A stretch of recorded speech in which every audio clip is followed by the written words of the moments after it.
What's it going to take for the silver market to stop being manipulated? Good evening, folks, and welcome back to another episode of Silver Dad Knows. Remember, always live with no edits. If this is your first time here, hit that subscribe button now, as you're going to like what I'm about to say.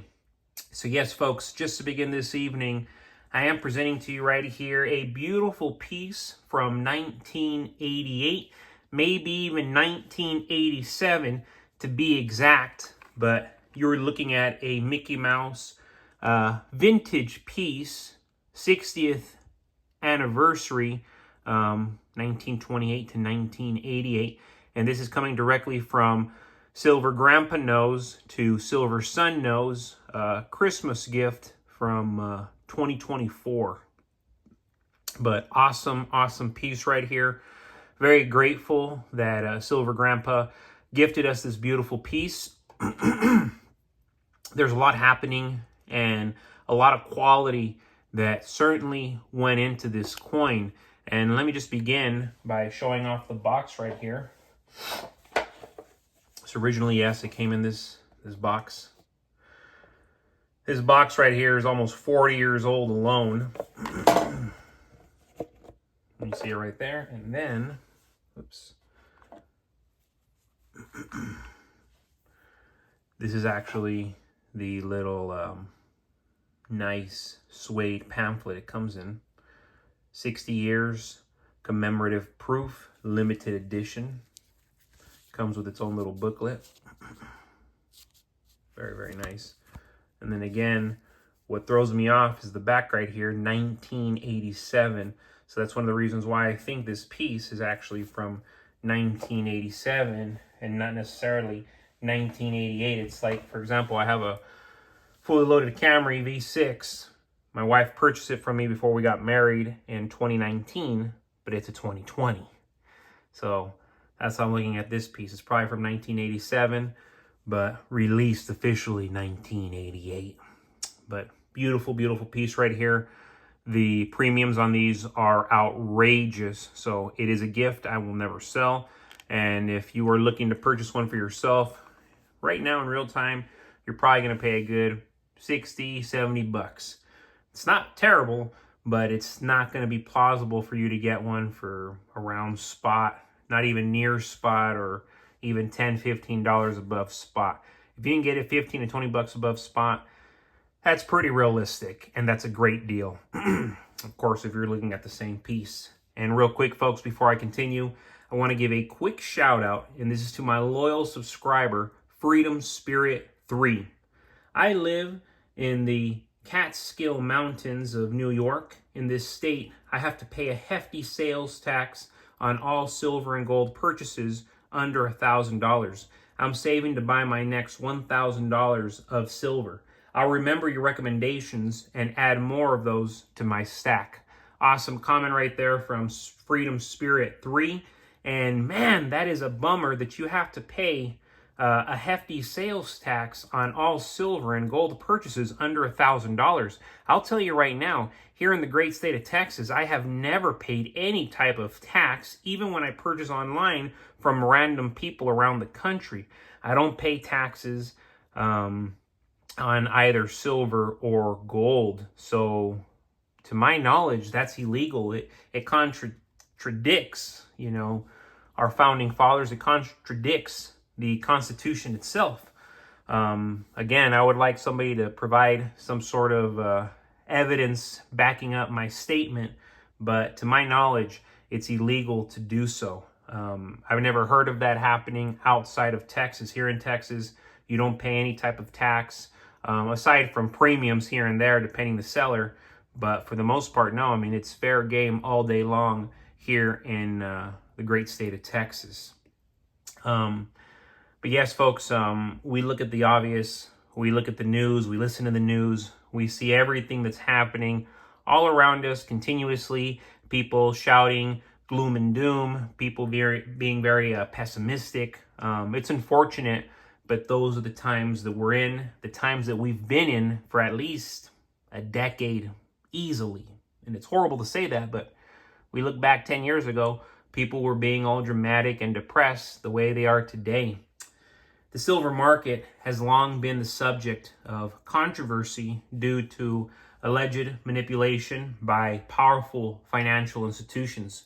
Despite numerous investigations and fines, the price of silver often seems disconnected from real-world supply and demand fundamentals.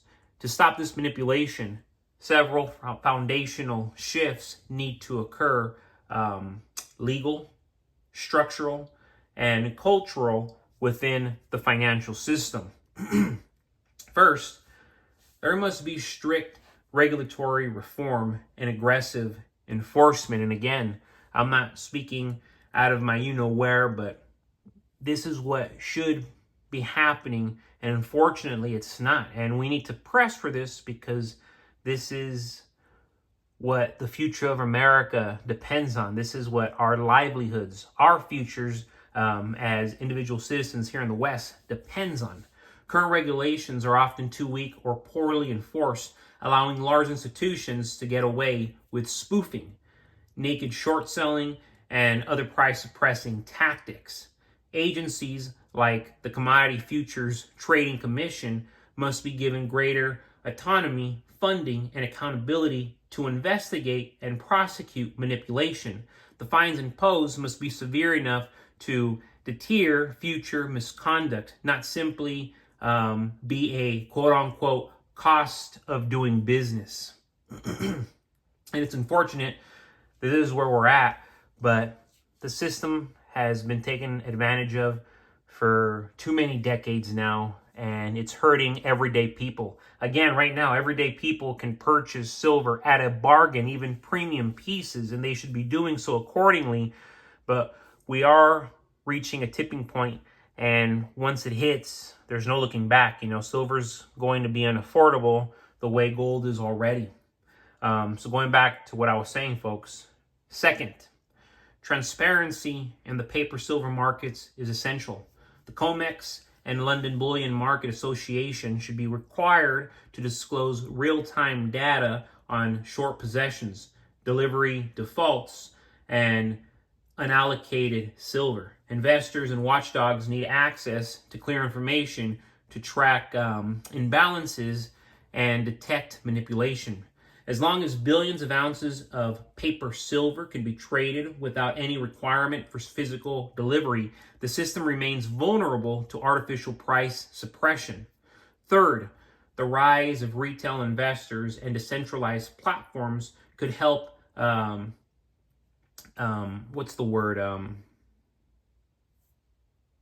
believe the correct term is democratize? Yeah, I guess, yes. It could help democratize the market, if I'm being politically correct. Social media and independent research have empowered retail stackers and investors to challenge Wall Street narratives. Grassroots campaigns like Silver Squeeze showed how collective action can bring attention to manipulation. If more physical silver is withdrawn from the system and held privately, it tightens supply and forces greater accountability. This is super important. This is crucial. Fourth, the demand for silver in industrial sectors, especially green energy and electronics, could apply upward pressure on prices. As silver becomes harder to source and critical to technological development, governments and manufacturers will demand a more honest and stable pricing mechanism. This pressure will lead to a revaluation and reduced tolerance for market interference. Fifth, a shift away from fiat currencies might accelerate silver's return to monetary relevance. As trust in central banks wanes and inflation persists, more individuals and even countries may turn to precious metals as a store of value. They already are in real time. This broader recognition would make it harder for manipulators to suppress silver without scrutiny and backlash. Ultimately, Ending silver manipulation will require a combination of systemic change, political will, technological advancement, and public awareness. Until these forces align, the market will remain vulnerable. But growing momentum suggests the tide is turning in favor of truth and transparency. It is not impossible, folks. And in fact, we're shifting towards that place where they're not going to be able to manipulate anymore, not even close. And those who have been stacking for the last 4, 5, 6, 7, 8 years plus, you're going to come out on top, I assure you. But folks, as always, thank you so much for joining us for another evening of Silver Dad Knows. God bless you. God bless your household. And God bless America.